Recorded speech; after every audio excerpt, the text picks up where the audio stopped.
समय आने के ऊपर उत्तानपाद का विवाह हुआ। पत्नी का नाम है सुनीति, जिसकी नीति अच्छी हो उसका नाम सुनीति है। 1 वर्ष के पश्चात उस सुनीति के एक पुत्र जन्मा, जिस बालक का नाम ध्रुव रखा। बड़े प्रेम से, बड़े सादर से अपने बालक को पालने लगी, ज्ञानोपार्जन करने लगी। हमारी संस्कृति कहती है कि पहला गुरु जो है वो मां है, जो 9 महीने अपने बालक को गर्भ में रखती है, वो पहला गुरु है। और दूसरा गुरु जो है वो पिता है। तीसरा गुरु हमको, हमारे यहाँ जो आने वाला अतिथि है, मेहमान है, अभ्यागतो सर्वसो गुरु, वो गुरु है हमारा। और चौथा गुरु जो है हमें ज्ञान देने वाला है। और 5वां गुरु जो माना जाता है परस्पर, हम एक दूसरे को अगर देवता मानना शुरू कर दें तो कलयुग समाप्त हो जाए, सतयुग आ जाए। शिक्षक हमको शिक्षा देता है, उसको गुरु नहीं कहा जा सकता, क्योंकि वो पारिश्रमिक ले रहा है। शिक्षक शिक्षा देता है, गुरु दीक्षा देते हैं, मंत्र देते हैं। और सदगुरु हमको भगवान से प्रेम कराना सिखाता है, प्रेम करना सिखाता है। गुरु महाराज के सानिध्य में जाकर के केवल हम प्रेम सीखते हैं। कौन सा प्रेम? उस परमात्मा से। इसीलिए कहा है, महापुरुष कहते हैं, एकांत में हो तो भगवान के बारे में विचार करते रहो, भगवान की स्तुति रखो, और किसी के साथ हो तो भगवान की बात कर। समय व्यर्थ मत बनाओ, कम समय है जिंदगी का। इन नोटों ने किसी का मन नहीं भरा है। दुनिया जानती है मेरे भाई बहन, हर चीज को बुढ़ापा आता है। ऐसी दुनिया में कोई चीज ही नहीं जिसको बुढ़ापा ना आता हो। लेकिन एक ऐसी चीज है जिसको हमेशा जवानी आती है, उसका नाम है तृष्णा। हमारी जेब में लाख हो जाए तो हम सोचेंगे 2 हो जाए तो ठीक है, और बढ़ता जाए और बढ़ता जाए। वो तृष्णा है, वो कभी खत्म नहीं होती। इस तृष्णा से बाहर निकलना हो तो एक ही रास्ता है, वो है गुरु शरण। एक ही रास्ता है, भगवान की शरणागति लेना। जब उस रस को कोई पीता है तो उसके लिए एक सूत्र मिलता है निकलने का।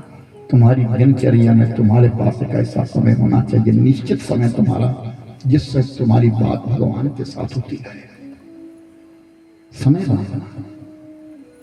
भागवत कथा सुनने के पश्चात अपनी दिनचर्या जरूर बदलना। 7 दिन में सहस्रों बातें आपको मिलेगी गृहस्थाश्रम की।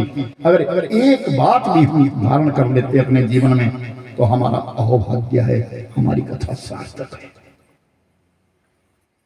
लेकिन अगर हम कुछ भी नहीं जान सके, कोरे रह गए, तो ये हमारा सौभाग्य नहीं, ये हमारा बहुत बड़ा दुर्भाग्य है। उस सुनीति के जो बालक जन्मा, उसका नाम ध्रुव रखा। अपने बालक के लिए वो पढ़ाती है, लिखाती है, अच्छी संस्कृति दे रही है, उसके लिए ज्ञान दे रही है। सुनीति है, उसकी नीति बड़ी अच्छी।